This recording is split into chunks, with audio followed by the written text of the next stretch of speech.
Assalamualaikum warahmatullahi wabarakatuh. Selamat malam teman-temanku sekalian, para pecinta Tosan Haji dimanapun Anda berada. Kembali lagi bersama saya Andrian Hunter Pusaka. Berbudaya dengan keris, bukan dengan linggis. Kawan-kawanku sekalian, di depan Anda ini Anda ketahui bahwa keris ini tanpa warangka, bukan tanpa warangka ya, tapi warangkanya itu ada di belakang.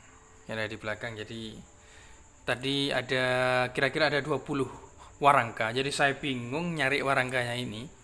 Makanya saya review tanpa warangka lah. Nanti warangkanya akan saya foto ulang kembali di story WA.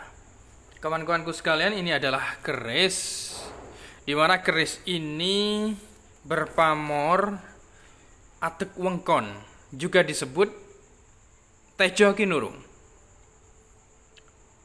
Tejo Kinurung atau juga disebut Atek Wengkon. Untuk dapurnya, ini adalah dapur tilam upih, teman-temanku. Dapur tilam upih. Dan pada tangguhnya atau era pembuatan, keris ini pembuatannya pada era Tuban Majapahit. Seera pada Majapahit, teman-teman sekalian. Khasnya areanya jadi tangguh Tuban Majapahit. Terlihat pada bagian wilah, kawan-kawanku sekalian, terdapat gradasi warna ya yang menentukan bahwa keris ini adalah keris yang sangat sepuh sekali, serta tantingannya cukup ringan dan wesinya cenderung kepada ciri khas Majapahit, Tuban Majapahit. Tejo Kinurung, teman-temanku sekalian, secara filosofis sangat mendalam sekali. Memang terlihat sederhana dalam segi pembuatannya. Pada garis tepi pinggirnya seperti ini, kanan dan kiri, serta pada tengah ini adalah disebut sodo sakler ya. Jadi ini sebetulnya perpaduan dari dua pamor, yaitu pamor Wengkon dan sodo sakler. Ada tengah yang melintang ke atas, sehingga terdapat 3 baris pada sisi wilah. Disebutnya, biasa orang menyebut Tejo Kinurung. Tejo Kinurung, teman-temanku sekalian, adalah pamor yang dipercaya memiliki tuah atau taksu ya. Tuah aura yang berkaitan dengan kepemimpinan. Itulah filosofinya. Juga berkaitan dengan derajat dan juga perlindungan fisik maupun non-fisik. Namun pamor ini tergolong pemilih. Oke, begitulah teman-teman sekalian secara filosofinya. Jadi bentuknya memang tampak sangat sederhana, tapi dari segi garap pamor Tejo Kinurung ini ya memiliki tingkat kesulitan yang tinggi, karena untuk mempertahankan garis bingkai dengan spasi dan jarak yang sama pada sisi tepi bilah keris yang tanpa putus yang dipadukan dengan garis tengah yang tegak lurus, tidak terputus juga, itu tidaklah mudah, teman-teman.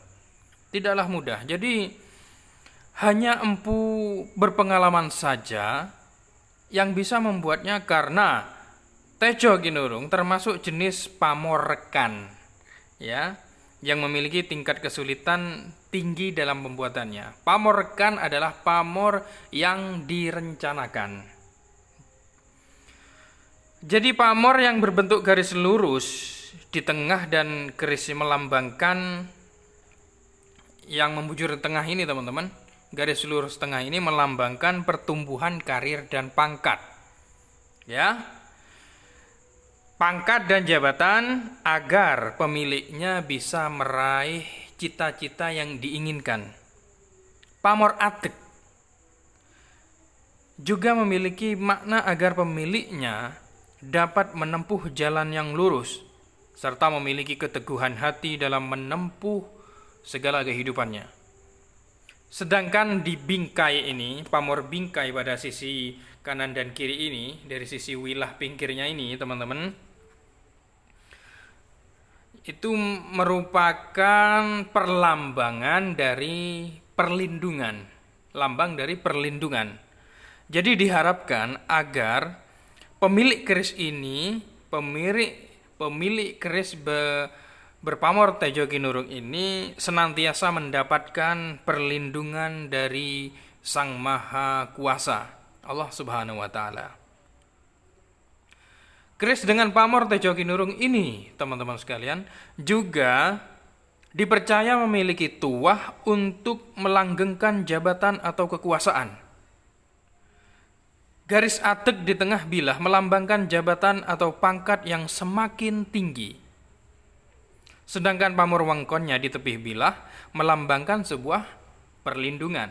Jadi, jabatan atau pangkat pemilik keris pamor Tejo Kinurung ini akan semakin meningkat dan terlindungi.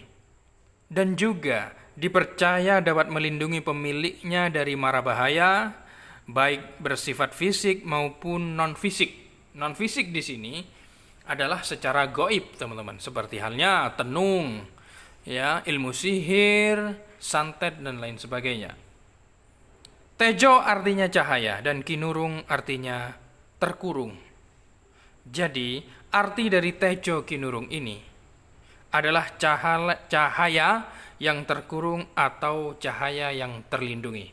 Begitulah teman-temanku sekalian bagaimana makna filosofis yang mendalam dari keris Tejo Kinurung ini.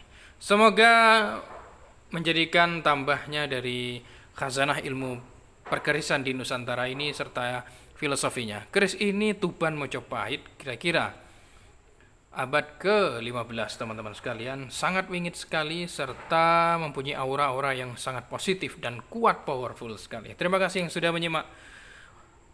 Salam dari saya, Andrian Hunter Pusaka, berbudaya dengan keris bukan dengan linggis. Wassalamualaikum warahmatullahi wabarakatuh. Merdeka.